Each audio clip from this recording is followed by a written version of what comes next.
Welcome to 17 Strong. Victories don't come by accident. Here's your host, Steve Teixeira. Thanks, Andy. Welcome to another 17 Strong podcast. I'm your host, Steve Teixeira, along with my wife, Holly. Hi, babe. Hi, how are you? I'm well. I'm excited about today. We have I am really excited about today. Do you want to know superstar. why? Yeah, we have a hometown celebrity. That's what I call him.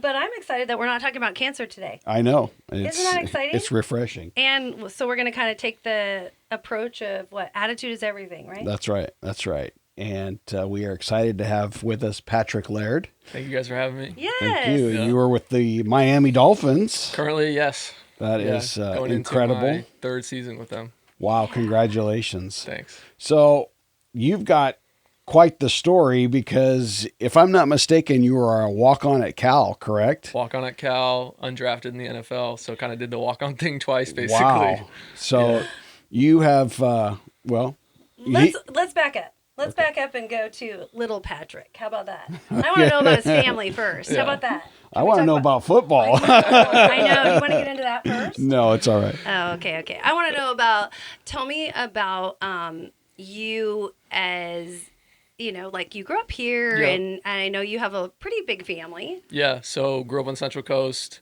born in Santa Maria, but grew up in Arroyo Grande. Awesome. One of 6 kids. 6. So- Okay, where are you at in line? Number 4. So it goes girl, boy, boy. I'm number 4, and then girl, girl. Wow. Yeah, That's a big family for today. It was 2 versus 4 with the guys and girls, so we used to lose all the votes for family movies and activities and stuff like that growing up. Absolutely. Yeah. Yeah, that's cool. And you graduated from? Mission Prep. Yep. So went to school in Arroyo Grande from when I was like 6 to 13 years old, and then I went to high school in San Luis Obispo. Where'd you go to at Mission elementary? Prep. St. Patrick's. Okay, so you went from Elementary. St. Pat's to So Mission. That's 13 years of private school, and then I went to a public college. awesome. Were you like in awe, going, "What the heck?" It was different. Just happened. Yeah, and then because I went to Cal, or University of California at Berkeley, up in the Bay Area. And talk about difference. Berkeley versus Arroyo Yeah. Grande and San Luis Obispo is a lot different. Yeah. It's not as crazy as everyone thinks, because you see shots of Berkeley on the news when all the crazy riots and stuff happen. But most of the time it's like a pretty normal, cool city. But yeah, it was No real like you can't tell us any great stories about craziness and I can. My freshman year. Usually your freshman year is when all the crazy stories come out. Yeah, and Yeah. you lived in the dorm, I'm assuming. Lived in the dorms, and there was a speaker coming to campus, I think. I forget which one specifically. And so there was protests, and then there was counter protests, and then Antifa came from. There's a lot there's Antifa groups in the Bay Area. I think some of them came from Oakland and just started like tearing down our campus for I don't know whatever reason. And the riot police had come, and so we're freshmen in the dorm, and we were like 4 or 5 blocks away. So we walked down to the downtown area near college campus. Oh, no. Gosh. And we looked behind us, and these riot police had started to corner the crowds. So me and my buddies, start to run, but one of my buddies got pushed in with the protest crowd. And then all of a sudden they started throwing tear gas. Oh no. So my buddy's running away, and he's getting tear gas in his eyes. And we're like, my. you know what, we're going to sit out from Yeah. going to these events from now on. Yeah. That's a yeah. good thing. Sometimes they get out of control. Yes. So that's my crazy Yeah. campus protest turned to riot It's Wow. story. crazy. So Yeah. you didn't want to go home. You still wanted to stay there though. Yes. Good. Yeah. That's a good thing. Yeah. So it didn't scare you away. No, it didn't. It Awesome. didn't. That's awesome. Okay, so you graduated from Mission Prep. You got accepted to Cal, Yeah. and you are going in as a freshman. Do you have a major in mind? So at Cal, you go in undeclared, and Okay. then depending on the major you want, you have to apply to get in. Oh, Some majors you take a certain number of prereqs, and then you are registered in that major. But for the business school, which is basically the reason I chose Cal, was you have to apply halfway through your sophomore year. You find out second semester sophomore year whether you get in or not. So went in planning to major in business, and luckily did well enough in the prereqs and got accepted to the business school. good. And then I redshirted actually my second year, so I had all these extra credits and decided to double major because I was going back for a 5th season, and ended up doing political science as well. But Wow. yeah, my decision to go to Cal was basically like I was getting recruited by a couple different schools, not highly recruited, like smaller schools back east. And then when I got the walk-on spot at Cal, I Googled the business school at Cal, and it was like I found out it was one of the best in the country. So I was like, I'm going there. You're That's going where you're there. going. I really chose it because of the school. Okay. So what was it like? Because at Mission Prep, a smaller private high school, Yeah. you're a standout star. I mean, your name's in the news all the Yeah. time. And then you don't get an offer, but Yeah. you get a quote unquote walk-on offer. What was that like coming from a small high school where everybody knows your name, going to 20,000 plus students for and sure. trying to find a place to fit in on the team? Yeah. I mean, so my expectations walking on at Cal were just like, so in high school, I loved basketball, but then my sophomore year when I played varsity, I just fell in love with football, and I fell in love with the running back position specifically. And I had seen my brother go on and play college football, and so that was that just became my goals. Like, I just want to make it to a college football program. And he went and played at Cornell. And so in my mind, I was like, I love football, but I understand it's not going to, or at the time I thought it's not going to be my job. It's not going to be my Right. career. Sure. So I want to go to the best school I can while I play Division I football. Nice. So I sent my film to these East Coast schools. I got, I was talking like Brown, Cornell, Dartmouth, schools like that. And Brown and Cornell were kind of my top two that I thought I was going to go play at, like my brother did. And then I had a good senior season. My coaches were like, hey, maybe you can play at a higher level. Like, let's send your film out, my high school coaches. So I was like, okay, I'm fine with that, but I don't want to sacrifice any of the academics. So send it to Berkeley, send it to UCLA. And then they came back with a walk-on spot, and that's kind of what the decision. And then I got to Cal just thinking, okay, this is the Pac-12. This is cool. A lot of schools didn't recruit me because I played at Mission Prep, small program. Sure. I'm putting up big numbers, but you don't necessarily know from a high school to college, like, Right. will that translate? Right. So in my mind, I'm like, okay, I'll just go and, I'll work hard, do what I can. And if I play special teams for 4 seasons and get a degree, I'll be happy. That'll be awesome for me. So that's what you're thinking. That's what I'm thinking. And then I showed up my freshman year and I started doing workouts with the guys. And I'm just like, I start looking around, seeing these scholarship guys. I'm like, I can compete with them. Sure. And that's kind of when I flipped my mindset in my head and said, hey, maybe I could actually get some playing time. It took a couple years to prove it, and I had to get better, but yeah. Okay, so do they look at you, like you said just right now, that they're scholarship guys? So are they looking at you like you're a walk-on, do they look at you a little different? So I actually, funny enough, I got recruited. I was a running back in high school, but then they thought, okay, he's this, small school running back. Maybe you can put on a couple pounds and play fullback. So I went in thinking I was going to be a fullback. And I'm training for that. I put on weight. And then our first summer conditioning session, it's just the freshmen by ourselves. So some of the older guys come and laugh at the guys that are out of shape. Some of the coaches come to evaluate the guys who showed up in shape. Totally. And I ended up just beating everyone in the sprints. I just was lucky enough that I just trained. I showed up in shape. Part of that probably is because my brother told me that would be important. Sure. And so I showed up in shape, and I'm beating all the other guys, the skill position guys. And the offensive coordinator had come up to me after that session. He goes, sorry, I didn't know your name, but you want to come into my office tomorrow? That's and awesome. Sorry, I don't know your name. Yeah.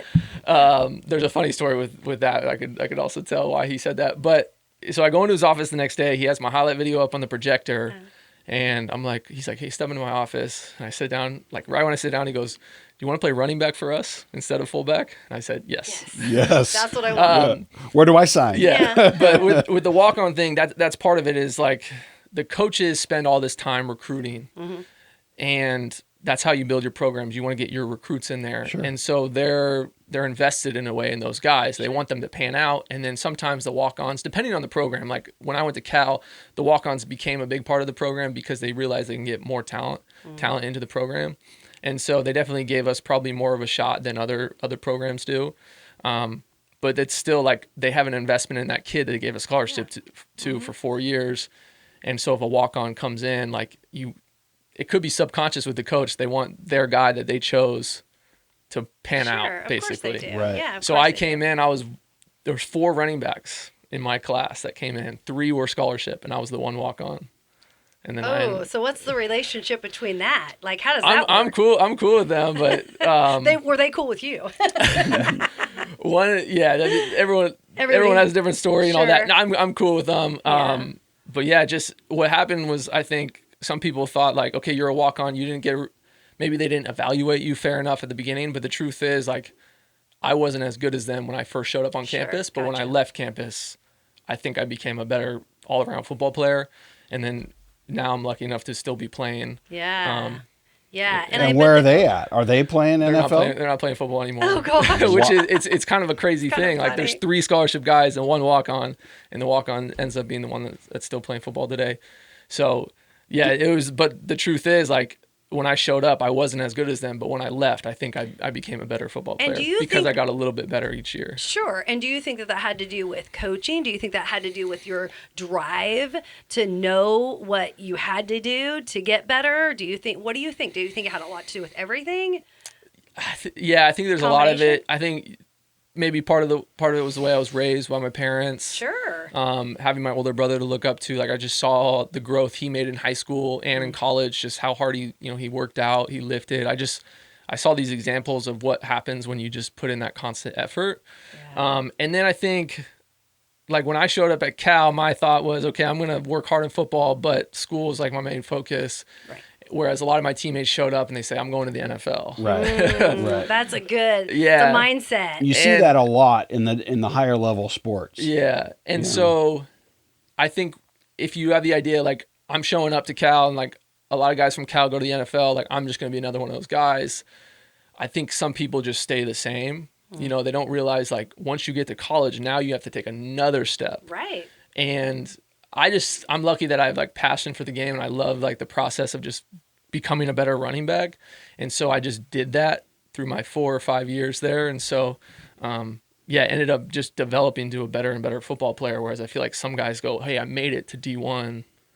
I made it. And I say I want to play in the NFL, but I don't do anything to take the steps to do that. Right. So part of it, I think, is just luck that I love the process and I'm passionate about the game. And then part of it's just like, I had good role models growing up that just said, hey, just put your head down and work, and whatever results come will come. You kind of, you don't always get what you deserve, but the people that prepare themselves, and then if you get an opportunity, those people are better prepared to take advantage of it. That's right. Awesome. That's right. Awesome. So have you always been a fast, like running, like have you always been really fast at running? How do you say that? Yeah. Fast runner. A fast runner. I was always the fastest in my class growing up. But I was in a small, there was probably like 30 kids in my class in elementary school, but I was always trying to beat everyone in all the races and stuff. So I had that. Do you have a passion to run? I do enjoy running. You do enjoy running. Okay. Yeah. I hope so, considering that's what he does. Exactly. Yeah. But, you think about it and you're like, would you go run, 2 miles today? And I know. So for me, I used to do like a crazy like conditioning, just run until I threw up. Like I used to do that stuff when I was in high school, but now I've realized that that's not the best way to get faster. Oh, gotcha. So when you like look at track athletes, sometimes they'll take 3 to 5 minutes in between reps. So they'll sprint 60 meters and rest for like 5 minutes, so that their heart rate goes down, their body recovers, and then they can go full speed again. And that's kind of how football is. Yeah, right? Yeah. We have a little, since our events are different because they literally just have one event and then they're done for the day. Mm-hmm. So we have to do a little bit more conditioning. But when I'm doing speed training, I did a track workout today. I'll let my heart rate get down to like 130 before I do my next rep. So that takes about maybe a minute and a half, 2 minutes. And that, my idea behind that, I don't know if there's any like workout nerds or, that are listening or young kids, but like, for your body to adapt to become faster, you need to push it to its 100% output. Oh, gotcha. And then your body's okay, I'm used to this 100%. Now I'm going to try to go higher and higher. Right. But if you're tired and you're breathing hard, you're never able to get to that 100%. You're never able to adapt. And so that was my that makes total sense. Yeah, now that's kind of how my training's focused for my speed training. Sure, gotcha. But growing up, I used to just run until I couldn't run anymore, and I thought that was the best way to get bigger or faster. It made sense at the time, right? Yeah, that's so interesting. Okay. Yeah. So at Cal, is there one moment in particular of your career that was a highlight for you? I think when I was voted captain my junior season, that was like probably the highlight of my life. I mean, because that is a peer vote, right? Was voted by the players. Wow. And that was just such a special moment for me because before the season started, I was still not on scholarship. And I had I had never been one of the big rah-rah guys. I guess in my mind, I hadn't earned that yet. I wasn't able to use my voice to tell people, how they should. I mean, you can hold your teammates accountable, but I didn't think I was like, I could command the whole team vocally. So the only way I could be a good leader was just by leading by example. So That's just, right. Which is so important. busting my butt in workouts, showing guys, hey, this is how, showing up every day, this is what you do. And then the coaching staff gave me a scholarship during that fall camp. And we didn't vote on captains. It was a new coaching staff, so they didn't really know who were the team leaders. We were still kind of figuring out the identity of the team. And then 6 games in, the team voted on captains. And by that time, I had become the starting running back. The guys kind of saw how I operated, and they voted me captain. And so that was like, at that what moment, an honor. What an honor. that was just like the coolest moment of my football career, probably. That's neat. And there's 4 of you, right? There was 5 captains that year. 5 captains that year. And they're all voted on by your by peers. the players. Yeah. Interesting. So I want to know, just curiosity, what is your brothers and sisters and your parents thinking and your friends here, in the small little town saying about you walking on, as a freshman, and now you're becoming a captain, as your junior year? What's going on in their minds? I want to hear, like, were they super excited? Were they like, oh my gosh, here he goes, or what was it like? Yeah. So I have a couple funny stories about all that. I mean, my family's always been really supportive. My parents love to come up to our games. So if you go to Berkeley for game day, it's a super fun time. Yeah. And the parents love to have a good time. Yes. And so they became really good friends with, all my football friends. And they kind of had this good group. And so they would come up for a lot of games. My parents were just stoked to see me dressed out in my jersey. And Sure. Yeah. my sophomore year, I was playing mostly special teams. A couple games I got in there, carried the ball a couple times. And they were just stoked to see that. I mean, there was this one game where we beat Texas. They were number 12 in the country. We beat them at our stadium. My parents were there. Unranked. Yeah. We were unranked. The student section came down, crashed the field. My parents were eventually able to come down on the field. We took these pictures. So that was like when I was just playing special teams. Okay. And still not on scholarship. My parents were just super supportive and loved coming and just watching. Yeah. They didn't. I don't think they really cared if I got on the field or not. Sure. They just were happy for me. Sure. But then going into my junior season, something in my mind changed where I said, okay, what if I just start to shoot for a little bit higher than just, trying to get on special teams and stuff. Yeah. And I was thinking maybe I could just become a role player on offense, run the ball, maybe catch the ball a couple of times a game, that'd be fun. And that spring I was back here with my buddy that goes to Cal Poly. He's one of my best friends. And he says he doesn't remember this conversation, but I told him, I was like, I'm thinking I want to play in the NFL. And he's like, you're a 3rd string running back at Cal. You're not going to play in the NFL. Don't you love how they just put it in reality for you? But that's how you know he's one of your best friends. Oh, yeah, 100%. Just knocked the wind right out of And you. I said, I was like, okay. Okay, cool. That's all right. Yeah. Thanks for the support. Yeah. Yeah. And then He's ended totally- up becoming the starting running back that year, a couple games into the season, and had a good season. And then that's kind of when it became real because, agents reached out and all that stuff, said, hey, there's a potential that you could play. Have you started talking to agents and all that stuff? So after my junior season, I started telling my parents, and my dad was just like, he's like, me? he played football in college, and he ended up hurting his knee, which might have been the best thing for him because he hurt his knee. He hurt it again, and then he just had to focus on school. He ended up going to med school and just having, his head's good, his body's good now. Right. So he's thinking, he's like, you have your business degree, why don't you just, enjoy college football while you can and just end on a high note. Right. And I just remember telling him, I was like, I just still love it. And I just want to, if I can play any longer, then I want to try to do it. And my parents said they're supportive, but I think in their mind, they're like, you've had a great career at Cal.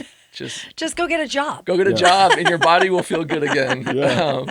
But I just told them I loved it and they supported me. Okay. Well, and a good surgeon. Right? Yeah. That definitely. Which, speaking of, I got to bring that up because your dad has a very special place in our heart. Absolutely. Because he was the one that when he saw the MRI and Ryan's tumor, he's the one that said, hey, we got to act now. And he called, and to this day, I don't know who he called. I don't even know who he called. But he said that it was one of the nation's leading doctors in this area, and I don't said, think in this area. He called it. No, I remember it was- world renowned Yeah. was the right. term he used. But And- he had said that we would be at Stanford or UCLA by that weekend. yeah. You know, And we knew so- it was bad because that's probably the first time that we heard the C word, which was the cancer word. So that was but I felt different because it was somebody that was local that cared. You know, Right. it wasn't just somebody that we were a number and we were just, thrown around. It was literally he cared about where we were going to go, and it was super important, and he was passionate to know that we would get the best care. So that means a lot to me and says a lot about your dad and your family. So we just wanted to say incredible office staff. And, Absolutely. and we love your dad. Yeah, and- absolutely. but, But yeah. back to you, because I'm so I excited know. about you. Super So, excited. Yeah. so you graduate with 2 degrees, right? 2 degrees. Yeah. So do you have a master's? What do you have? Just 2 undergrad degrees, 1 business, 1 political science. Okay, so Yeah. you're set. Oh my gosh. And then you decide that I want to try and play in the NFL. Yeah. So walk us through that. tell us through that. Yeah. So during the season, so I said the agents had reached out after my junior year. So I'm going into my senior season just preparing to play football and just finish my political science degree. And I passed off all communication to my brother with the agents. So he starts vetting these guys that are calling. And I was Okay, like, this is your brother that played football? at Cornell. Yeah. Okay, so is he the older brother? He's older. He's older. He's older. So he's He's talking to these guys, texting them. is They're awesome. texting him just, on behalf of you. on behalf of me. Oh, this So is he's great. he's your He's your little your manager. my hometown- gatekeeper. Yeah, your He, hometown came, agent. he was taking this like one class because he had just been finishing up at Cornell at this time, and he was taking this class on like data science or something. So he had like done this like ranked choice. Oh, this is thing, and hilarious. I gave him my preference. He probably went way too far into it, but it ended up working out because what happened is we had a couple weeks in between finishing school. Or like our last game of the season, you finished school and finals, and we had our bowl game, I think like the day after Christmas. So a couple weeks in there, I decided, okay, I'll take some calls with the agents. And I decided on this agent that I was going to sign with, but you can't sign until after you're done with your amateur career. So, but I told the agent before this bowl game, I'm going to sign with you. And we started talking about training afterwards, all this stuff. And then the first quarter of that game, I break my collarbone. Oh. And so... there was like all this stuff before that happened. Like I was like 40 yards away from another 1,000-yard season. I was 1 or 2 catches away from 100 catches in my career. And they're like, you're gonna be the first Cal running back to ever do that. And so people are saying all this stuff, and I'm like, let's just wait. I need to finish this game first. And then, Sure. And then you lo break and your behold, I collarbone. break my collarbone in the first quarter, and I get taken out. What So- was your mindset at that point? So at first I thought my AC joint popped out. So I go off the field, I run off, and my backup goes in. And I'm sitting there, I'm kind of like, ooh, it kind of hurts. But this feels like an AC joint separation. Didn't feel like, I never broke my collarbone. I had my AC joint separated. And I'm like, okay, I think I can go back out there. And then I went back out for a 3rd down play because of the passing situation. And this bowl game was crazy. It's called the Cheez-It Bowl. If you guys want to look up the highlights, it's all low lights. There's like 9 interceptions. Wow. I think between TCU and Cal. Oh, yeah. And I think the final score was like 12-9 or something. It was a crazy game. But we throw another interception, and I'm chasing the guy, and I push the guy out of bounds. And right then I just felt this pain go through my shoulder. And I was like, okay, this is something worse than an AC joint. So I went back to the sideline, and the trainers took me in. I got an X-ray, and they're like, it's separated. I was like, can I go back? In my mind, I wanted to go back in the game because like this is my last college football game. And they're like, if you go back in, this thing could shatter. And you don't want it to shatter. Right now, it's like you don't need surgery. It's cracked, but you don't need surgery. If you go back in, it could crack, and it could be way worse. Wow. So I walk to the locker room, I shower, I'm taking off all this gear by myself, and it kind of hit me in that moment. Like, that's my last college football game. What if this is my last football game ever? I start thinking about signing with my agent. What if my agent goes, he broke his collarbone, he's not going to be a good prospect anymore, we're not going to back him. So I just, all this stuff All in the my bad mind, I'm things, just like, Mm-hmm. I just started thinking about all the bad stuff, Yeah. coming up short on a 1,000-yard season, ended up Sure. at 1 reception short of, just all these things. And then, then my agent texted me, asked if I was okay.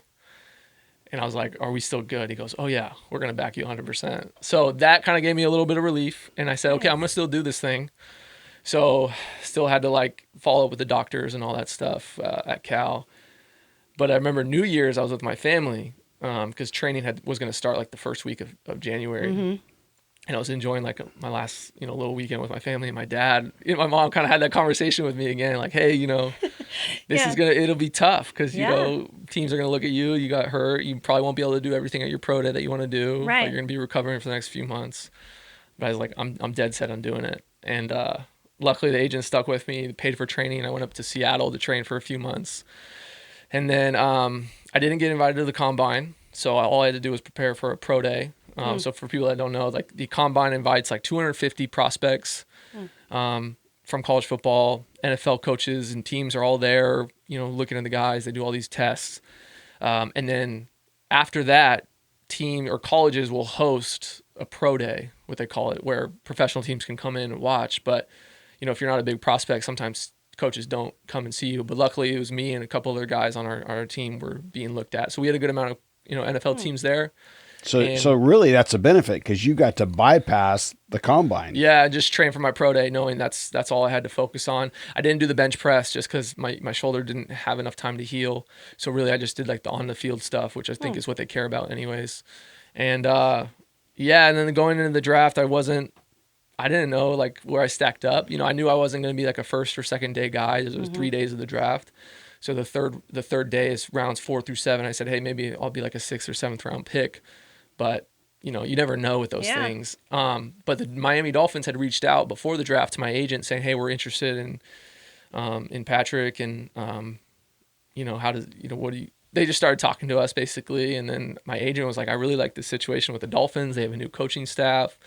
They're hiring people from the Patriots, kind of want, tough, competitive football players, good character guys. And I started thinking about it more. And then, the third day of the draft, we told the Dolphins if no one drafts me, I was going to sign with them. Oh, and you had told them at that point? Yeah, the third day. So what happened was my agent would get calls from teams saying, hey, does Patrick want to come to our tryout or does he want to sign as an undrafted guy? And my agent just told him he's going to sign with Miami he's going to sign with a team unless someone picks him. And so we were just waiting. My name was never called in the draft. And so about 45 minutes afterwards, got some calls from the Dolphins and they sent over a contract and I signed it. So it wasn't, did you have an opportunity to go to any other camps or any other? I could have. There was a couple teams I could have signed with as an undrafted guy, but I just liked the situation with the Dolphins and because the agent kind of said, I like this staff, Yeah. I like the way it's going to work out. So what were the other ones, just out of curiosity? I can't even I don't You even can't remember like, remember? all the teams. I think like I talked to the Eagles. Oh, okay. I talked to a good amount of teams. The Niners, the Seahawks wanted me to go to the mini camp. But again, those are camps. They're giving you one more chance to work out for them to see if they want. I think the Seahawks was the mini camp invite, but the other teams I think were undrafted. Gotcha. Free agent deals. And part of it was like I didn't even know all the teams because my agent was fielding calls at the end. Sure. Saying he's going to sign with another team. You have to pick him if you want him. So I don't know actually all the options because I didn't want to know. I just like know. yeah. Yeah. But the funny thing was I trained with this guy named Myles Gaskin. So if we have any football fans, they probably know who Myles Gaskin is. I trained with him up in Seattle. He went to the University of Washington and we became good buddies for about 2 months. We were training together up there. And the third day of the draft, the last running back pick was Myles Gaskin by the Miami Dolphins. Oh, gosh. And so I'm thinking, wait, is this a good situation for me? Should I go in with another rookie running back? And I called my agent and he said, I say stick with the plan. I still think it's a good spot for you. And ended up being great for both Myles and I. Like we went together because going into your rookie preseason, it's tough mentally and physically, but mostly mentally it's stressful. And so it was good for us to have each other kind of, Oh, nice. we'd study together, we work out together, learn the playbook together. And You already had a relationship. we already so had a it was- relationship. We knew, we both, trusted each other, right? Yeah. Because like we're competing in our minds, we didn't know how many spots there was, but we're thinking maybe we're competing against each other. Yeah, you There's don't other know. running backs, obviously. We ended up both making the team and playing in our rookie seasons. And then last season, our second year, he just had an incredible year. Ended up being a starter for most of the season. So it was awesome. So we've been playing together for the last 2 seasons. That is so funny. At the time I was like, I don't know if I should sign to the same team as Miles, but it ended up being great for both of us. So, what is the correct term? Undrafted free agent. Okay. Yeah. So do you get a league minimum at that point? Is that the way it works? Yeah. Every undrafted free agent comes in, or it's pretty similar across all rookie contracts, but everyone makes the league minimum their first rookie season. And then if you're undrafted, you're on a 3-year deal. Whereas if you're drafted, you're on a 4-year deal. But for anyone that knows NFL contracts, past your signing bonus, nothing's guaranteed in your rookie contract. So you have to make the team again every year. They can release you at any time. So that's where you're at. You have to keep making the team. Still there. Yep. Still in that stressful process and all that. My gosh. A little less stress because I know how the league works a little bit. I have a relationship with the coaches, but again, it's like I need to go back and prove myself. And so it's been nice to be here on the Central Coast training for that. But I know, I'm going to have to go back to Florida soon and start to, really, really get back to it and prove myself again, because the coaches know who I am, but they're also signing other guys to the team that, those guys are competing for a job too. So they want your job. They want my job. Yeah, right. Yeah. Absolutely. And luckily I play a position where, some teams have 3, 4, 5 of us. So if everyone can find a role, they'll keep you. But if they don't find, that they don't need you anymore, then they can release you in a second, and it doesn't really hurt them. Is crazy. So tell us about that first year. You're signed. What is it like? What are you fighting for? Kind of give us some insight into that. Yeah. So I remember training. I would tell people, I'm training for, I just played football at Cal. They'd be like, oh, what position do you play? I play running back. Like, oh, what are you doing now? Like, well, I'm going to keep trying to play. Yeah. I'm like, so what are you thinking? Like the CFL? I was like, no, I'm going to try to play in the NFL. They're like, so what do you think? Like practice squad? You want to maybe practice and go to camp or something? I was like, well, I want to make a team, So I had a lot of those conversations. And then I signed with the Dolphins finally. And I remember I got on a flight to go to my brother's graduation. I was wearing a Dolphins shirt on the flight because I just came from the facility. And one of the people I sat with, I had these thick Boston accents. So they're Patriots fans. And they were Patriots fans. They're like, oh, we can't sit next to a Dolphins fan. Yeah. I'm like, hey, I didn't say it, but I was like, in my mind, I'm like, I'm on the team. But, I didn't say anything. And then, so funny. And then the funny story, I got this nickname called the Intern. I don't know. Intern? The Intern. And the reason so I was like, okay, those stories are funny. Those are people outside of the organization. It doesn't really matter their opinion, I guess. But during training camp, I sat down for lunch one time with one of the operations guys, and some of the summer interns that come during training camp sat down with us. I started asking them questions. Oh, what do you study? Why are you interested in football operations, all this stuff. And after about 10 minutes, one of them looks at me and goes, so what do you do here? Oh, that is so good. You're like, I'm on the team. Okay. I'm on the team. Yeah. And he was super apologetic, super nice kid. That would be a mistake I would make, probably. So foot and mouth. There's just moments like that where I'm in my mind, I'm like, I'm in the, I've signed with a team. I'm in the NFL, but there's all these little things where people say oh, are you really are you just on the practice squad, or are you just one person thought I was just an operations intern, whatever. That's so you kind of get this imposter syndrome a little bit. But then, and you're not a big dude. I'm not. No, you're not like this big dude. Because remember that one time we tell the story a little bit because when Ryan was signing for CMU, we got stuck in Phoenix. Yeah. And they put us up in it was just, I don't even know why we got stuck, but anyway, we had to spend the night in Phoenix. So they put us up at this hotel, and literally we were looking around going, who are these people? They were huge. Necks were as big as my waist. I mean, they were just huge. So we find out. It was the St. Louis Rams. We're in town for a game, and they put us up in that hotel. And you just knew looking. Right. Those have to be football players. You know what I mean? You just knew it. So it's a gift and a curse, honestly. Because Totally, I can walk around and I'm just a normal looking person. But in I our own love that. facility, people couldn't even tell I was a football player. So that maintenance man is jacked. Did you see him? and so I told that story to the team, because as a rookie, you get called up in front of the team, sing a song, tell a joke. So I was like, I'm gonna tell a story about what it's like to be a football player that looks like me.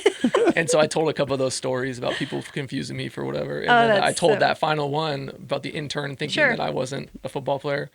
And so from then on, the offensive coaches called me the intern. The intern. And it kind of caught on, and Ryan Fitzpatrick told the media about that story. And then the media started calling me the intern and all this stuff. So it kind of ran away with it. But yeah, again, so all those things were happening.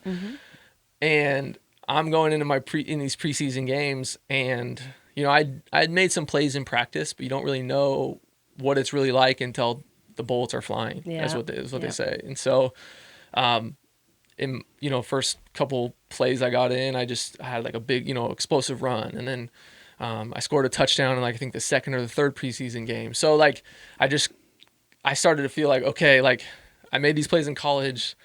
I'm starting to make them in the preseason game. Okay, maybe I do belong here. Right. And it was kind of like what I said when I showed up at Cal as a freshman. I started running around with the other guys. I realized, wait, I'm just as athletic as these guys. I had that same feeling during preseason my rookie year. Awesome. And so I felt I had done enough during the preseason because there was 4 preseason games. And when you're a rookie, you don't play much in the first. You start playing a little bit more in the second. And then the third and fourth, you really play a lot to try to earn your spot.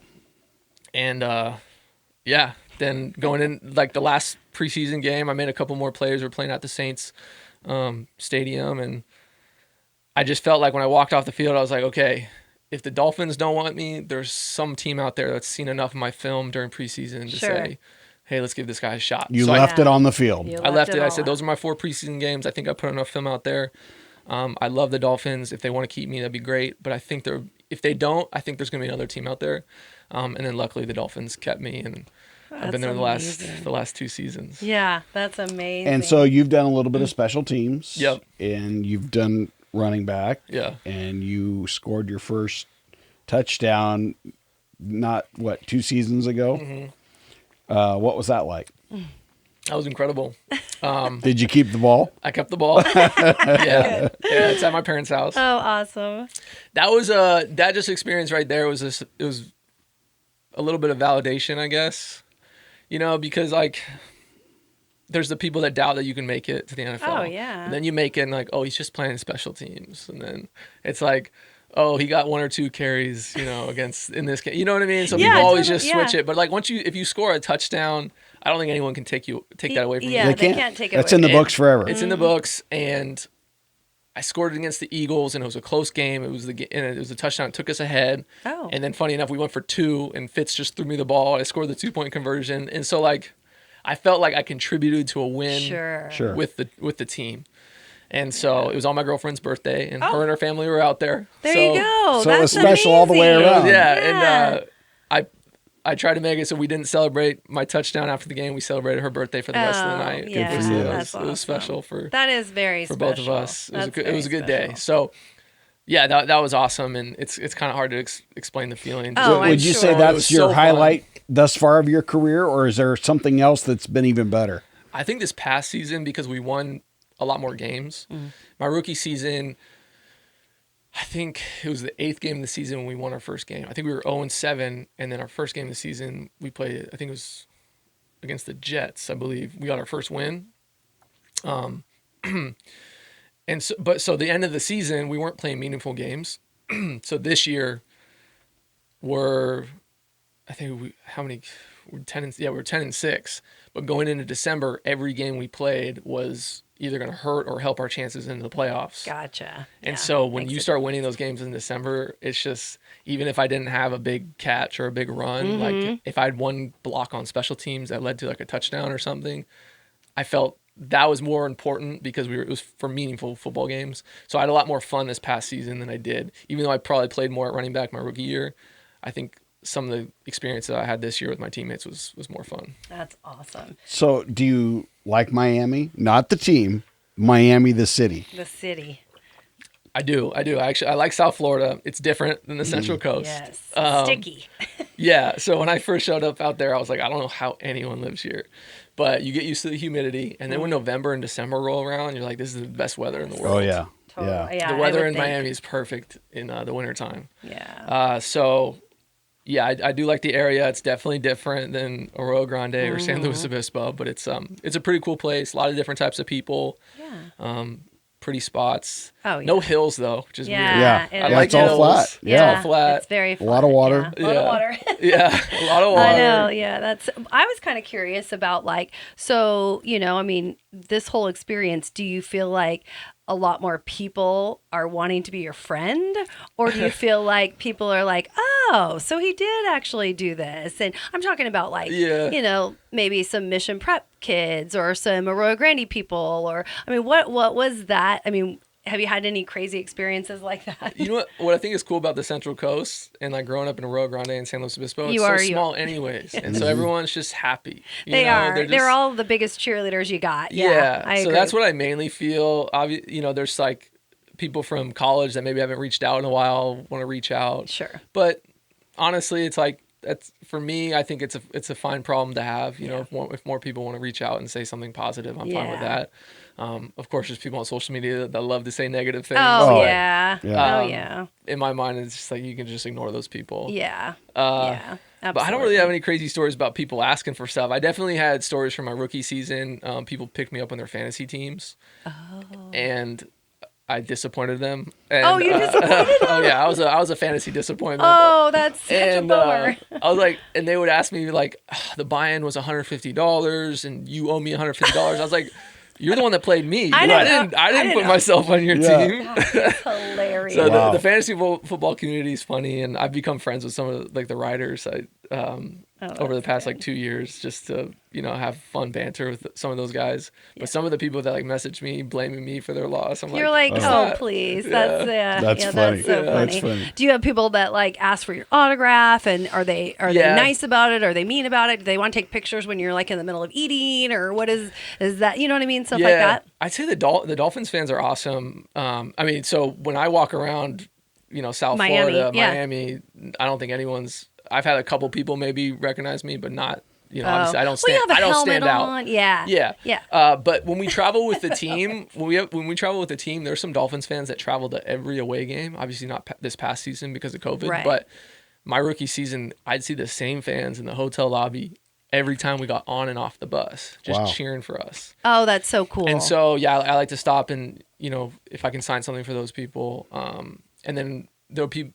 A lot of the time they have like our facility address, so they'll send you a card in the mail and like ask you to sign it. So that's nice. Yeah, I'll do that for some people, but then some people lie in those letters. They can tell. They'll be like, I'm a huge Dolphins fan, and they like live in like South Dakota. Right, right, exactly. Yeah, sign this so I can sell it on eBay. Yeah, that's exactly. right. Yeah, that's right. We see that quite a bit with with some of our other connections in the sports world. That's crazy. I know. No, I'm curious. I know this is a stupid question, but I like to hear it. Like when you're traveling, do you have to like get all dressed up in the suit and tie so when you're get off of that plane that you're well representative or So my rookie season, our coach had the rule that you had to wear a suit and tie on the plane. Okay, so suit and dress shoes were his rule. Okay. This past year, because of COVID, it didn't matter. They didn't want guys to go to the dry cleaners, and a lot of guys love to dress up and go shop. So there's like, let's just take that pressure away, and they gave us travel suits. But I imagine this next season we'll go back to wearing the nice suits. And some guys love doing that. Oh, I bet. Yeah. But do you travel in the middle of the night? And because that's the funny part is that I would talk to some of the baseball guys, and they're like, we have to wear suit and ties and jackets, and then we get off the plane, and it's 1:00 in the morning. Nobody's there even to, they don't care. We charter planes, which is nice. So you get to just like pull up to the plane. Yeah. And so leaving, we usually leave like mid-afternoon. We'll do a walkthrough at our facility on a Saturday, and then we fly out to the city we're going to on a Saturday afternoon. And then we stay there Saturday, and then you get on the plane right after the game, no matter how late it is. So, but if our coach, I don't think made us wear our suits on the way back. Yeah. So you take a shower and just but you would sometimes get home at like 2-3 in the morning if it was a night game. Yeah, maybe even later. I think sometimes it would be later. Oh my gosh, wow. That's it. So it's not all glamour, I mean, you do. I mean, you just played a football game. You're getting on a plane. You're getting home at 3 a.m. That's just sleeping on the plane. Trying, yeah. But sometimes the adrenaline from the game is just there. You can't sleep. And you just.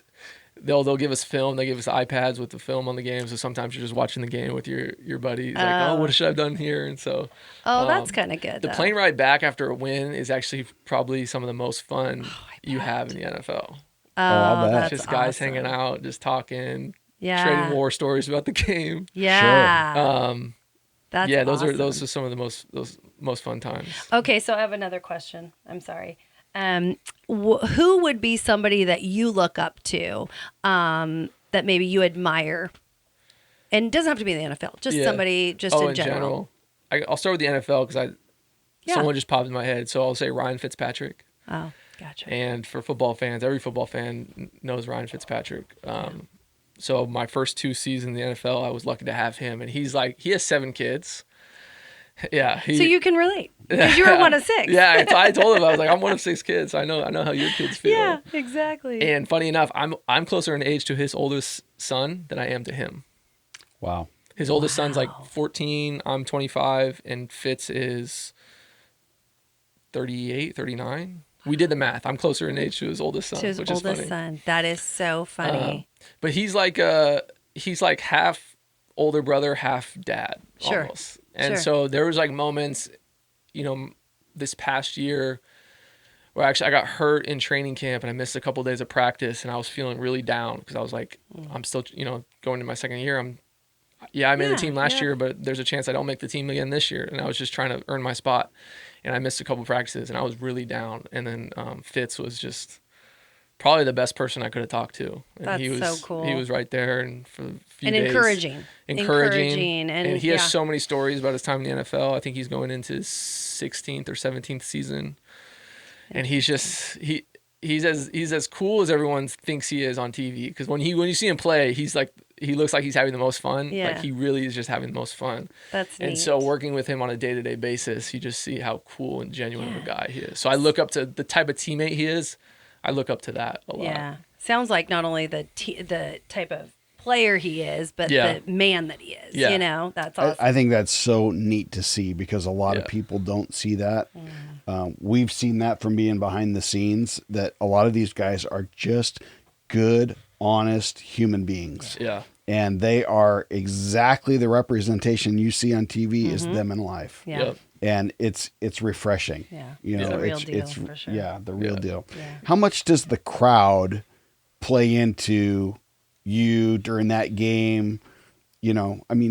We're up in the stands. We know what it sounds like from the stands, but what do you hear down below? Can you hear her mom and dad? I'm bad at hearing people like, oh, do you hear me call your name? I'm like, oh, I'm sorry. Yeah. Some people do. Some people have an ear for it. I guess I don't. I don't really hear when people yell. But so I thought before, I was like, I like playing the game. When I'm in the game, I don't notice anything happening outside. You're kind of just in the zone. You don't realize what's happening. So that's what I thought. But then when we played some of these games with empty stadiums, I realized like how much of an effect the fans have on the environment and like the game. Yeah. So it's because like, of COVID, right? Because of COVID, our very first game was at the Patriots. And it's just silent. Silent. And like eerie. what we found like later in the season, I think they were allowed to pump in noise, but I think the Patriots just decided not to pump in any noise. And or maybe in my mind I remember it just being completely silent. So, but maybe they did pump in noise.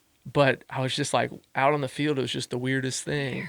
That is. Yeah. What an and so interesting you feeling. get used to it a little bit throughout the season. But for us, like our home games, we were allowed to have fans, but limited. We kept it limited. And so when we were at home, it was like you just felt like the different dynamic of the game. And sometimes there'd be a couple games in a row where limited fans away, limited fans at home. And then you go to we played in California, we played at San Francisco, silent again. Yeah, there's nobody. It's just this weird Cardboard feeling. cutouts. Yeah, And that's weird. So I would have thought that the fans didn't have a big effect on like my experience in the game, but I've realized now that they do. They have a huge effect whether you realize it or not.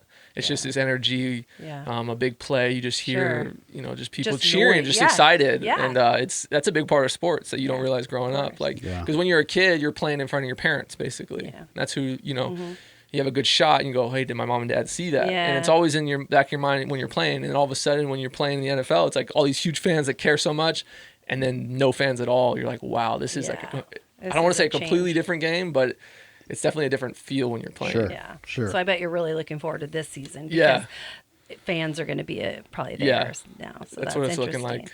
I'm kind of curious about just you talking about the quarterback and so he's 38. Yeah. You're 25, and I bet there's people that are younger than you. Yeah. So- we had a kid on our team that was 20 this year. That's a wide range, and you all respect each other, and do you give that guy grief because he's only 20, or do you give the old guy the grief, or is there any? I'd say the older guys get the most grief. Do they? Yeah, we used to joke about Fitz just being an old grandpa all the time. Old grandpa, and he's Yeah. 38. Isn't that funny? Call him dad. Hey, dad. Yeah. I remember when I was going from high school to college, because when you're in high school, you're going to these college campuses and you're seeing all the people like, wow, they're so old. So And I remember going into the college campus thinking like, dang, I'm like the young freshman again. And yeah. am I going to get along with the older guys that are 21? and all Right, this stuff? yeah. And then you just end up, you're in the locker room and everyone's just kids still. Yeah. That's the feeling. Yeah. And so everyone's joking around, still doing the jokes you did back in middle school.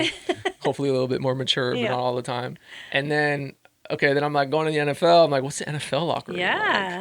And I show up and guys are playing Foursquare in the middle. It's just the same. Everyone's just, trying to be kids as long as we can. And that's what it feels like sometimes.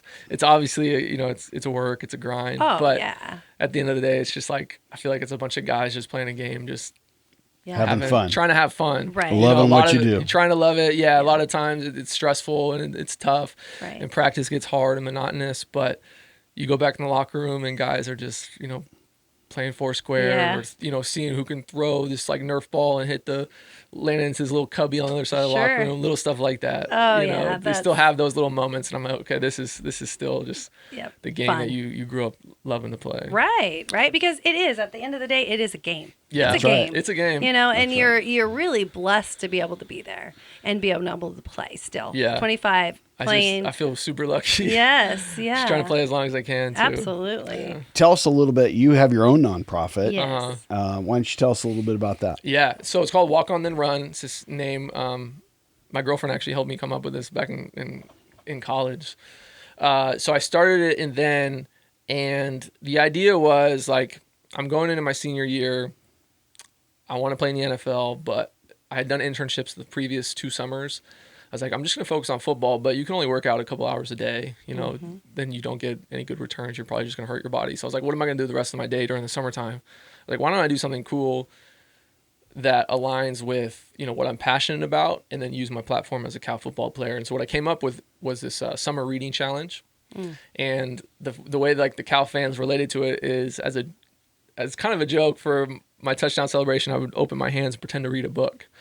And there's a funny story with my friends kind of came up with that to poke fun at me, and then I just decided to do it. And then the Cal fans caught on. The Cal fans loved it.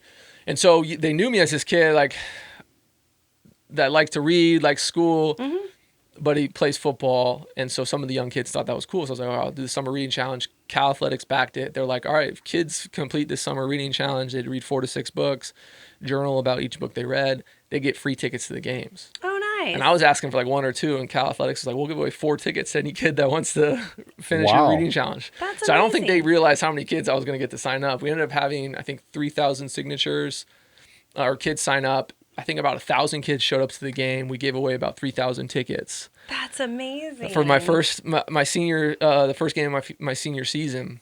And so that was the start of it. And I was like, this is awesome. Let's keep it going. So Cal Athletics continued to back it. Unfortunately, there was no games this past fall that Sure. fans could go to. So they kind of we did some like reading promotion stuff for kids. But I think we're going to start it up again this year with another summer reading challenge. That's a great thing. So that's been the focus with my foundation. And then since I joined the Dolphins, this past offseason, we started this group called the Social Impact Committee. And so I've been involved with that. And we just, there's local things in the South Florida area that we focus on. But very similar to my foundation, education, community, athletics, stuff that we can help, promote in the community. Well, that's incredible. That is Congratulations so cool. on that. I love it. Yeah. Yeah. So as we get ready to wrap up, because it's been, I can't believe, almost an hour. This has been Love great. it. We This can is keep so going. good. I'm so glad we got to But finally hear this story. for the youngsters that might be listening, or high school, or Yeah. even someone starting out college, what's some encouragement that you could send their way? I'd say, early on in my college career, I thought I was good enough to play, but I wasn't playing as much as I thought. And because I was still passionate about it, I just kept working and working at it. And eventually it paid off. And so for kids out there, or anyone, high schoolers, I like to tell, like, if you're just consistent in your effort and, it's something you enjoy doing, I think that's important to, find something you enjoy doing, be consistent in your effort. And you can't say always. It's always going to pay off. But I think if you're consistent in effort and hard work, it will always pay off, but maybe not in the way you think it will. Right. So maybe your goal is to, you want to be the starting point guard, and you're working. And maybe you don't become the starting point guard, but in that process of putting yourself through all what it takes to become a better, a better basketball player or point guard, you end up becoming a better person. Yeah. And so football is great because I think it just teaches you a lot of life lessons. It's taught me a lot of life lessons. But if I never played a down in college, I never played a down in the NFL, like, all the time I spent trying to become a good football player made me good at other things. Oh, absolutely. And so, just be consistent in your effort. Consistency is huge because there's a lot of people that will stay the same. They'll stay stagnant. But if you're one of those people that for years tries to get a little bit better each day, you have a way better chance of accomplishing whatever you're trying to accomplish. And I'm thinking back to Ryan and baseball when he was being scouted and everything that he did. I will agree 100% with what you said because the scouts, the colleges, they're looking for that well-rounded person. They're looking for that person that, so what? You had a bad day. You went 0 for 4, and maybe you had 4 errors on the field. But what's your attitude coming off the field? Yep. What are you doing in the dugout? What are you doing in the clubhouse? What are you doing wherever? And do you bounce back from it or do you wallow in your misery? Right. And I think it's so important, just like you said, hey, I had a bad day. I'm going to go get better, and we're going to keep going. Yep. But they're looking for the full package now. They're not just looking for, the kid that can go, X number of yards or, hit this many home runs. They want the full package. Yeah, I had this coach that said, how you do anything is how you do everything. Oh. And I think there's a good amount of truth to it. Yes. I remember in high school, like, some kids were like, I'm just trying to play college football. Like, why do people care about the grades I get in high school? And I think, how you are as a student is a good proxy for how you are as a football player or how you are, if you're someone that takes care of your business in the classroom, you end up probably being someone that takes care of their business in the film room, in the weight room, out on the practice field. Yep. And if you're someone that, you show up to class, you take notes, you sit in the front of class and you pay attention, you're probably going to do the same thing when you show up to the football stadium. Yeah. Right. Yeah. And then, if you're someone that studies hard for a test, you're probably one of those people that's going to study, or not study hard, but like run hard out on the, on the field when you do conditioning. Right. Or, try hard in practice if you try hard in the classroom. I think there's so much crossover. Yeah. And I really try to relay that to guys, and girls when I talk to, high school students and stuff and elementary school students. Like, you may not think there's crossover, but if you try to work hard in school, you're going to end up working hard in other parts of your life. Yeah. It's a complete crossover. I agree with you 100%. Yeah, it's like a mental muscle. It is. It's like the discipline. If you can cross over disciplines, that's a good way to say it. become just a better overall person. But no matter what you're doing and no anything matter, you do, anything, whether it's your career, sports, whatever it is, there's study that's involved in every aspect. So you have to apply yourself all the way through. Yeah. Because you just can't have that attitude, I'm just going to go play college football. Yeah. But what happens when you get hurt? I mean, right. We heard about your crushing injury, and you couldn't set those records because you got hurt. But the switch was on. Hey, I got to move past this, So what? I don't get the records. My next step, NFL. Let's go. Let's go get it. You didn't let it stop you. I like that. So that's such a great story. It is. I love it. Patrick, thank you for being with us today. Thank you guys for having me. This has been awesome, and we're excited for your new season, coming up, and getting to play running back, special teams, wherever they're going to put you. Right? Wherever I can help. Yeah. That's it. As long as it's on the team still. That's right. And I think today's conversation has definitely shown that attitude is everything, and what a good attitude will get you.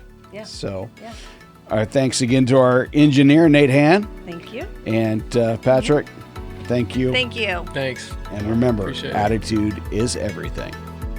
You've been listening to 17 Strong. Victories don't come by accident. To be part of the show, make a donation, or request more information, go to 17strong.org. That's SEVENTEEN strong.org.